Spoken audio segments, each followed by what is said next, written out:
Voici Samira. Elle a 7 ans. Sa couleur préférée est le jaune soleil. Et voici la famille de Samira. Elle les aime de tout son cœur. Récemment, les choses ont été perturbées dans la ville de Samira. Ses parents lui expliquent comment agir si la situation s'empire. Samira ne se sent plus en sécurité.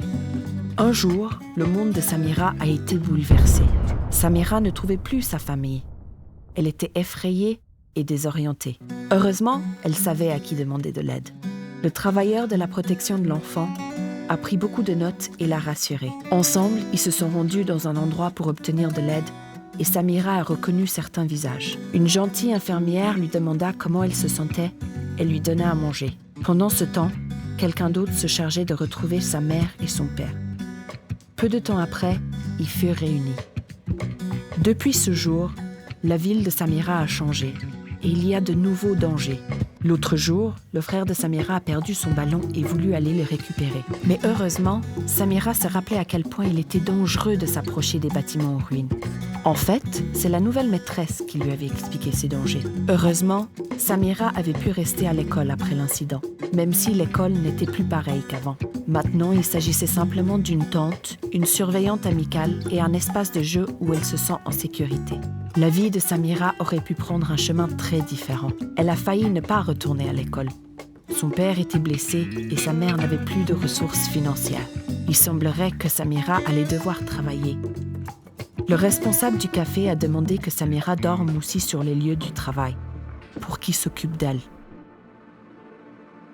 Autrement, il pourrait s'arranger pour que Samira travaille pour ses associés.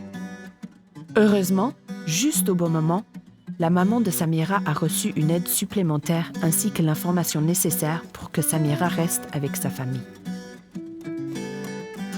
Parfois, la maman de Samira se sent débordée, mais elle a pu en parler avec quelqu'un, ce qui l'a aidée à gérer son stress.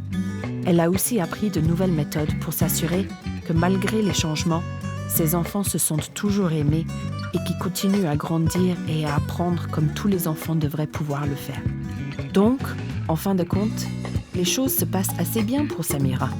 Sa communauté se rétablit, les gens qui l'entourent la protègent. Elle se protège et elle protège les autres. La protection de l'enfant en situation d'urgence signifie s'assurer que la violence, l'exploitation et l'abus n'aient pas lieu. Et lorsqu'ils ont lieu, on prend des mesures. On répare le mal qui a été fait et on assure au plus vite que les enfants soient en sécurité et entourés d'une famille qui les aime, dans un milieu où ils peuvent grandir et apprendre. Cela demande beaucoup d'efforts, beaucoup de gens et beaucoup de temps. Mais tous les jours, dans tout le monde, la protection de l'enfant en situation d'urgence sauve des vies.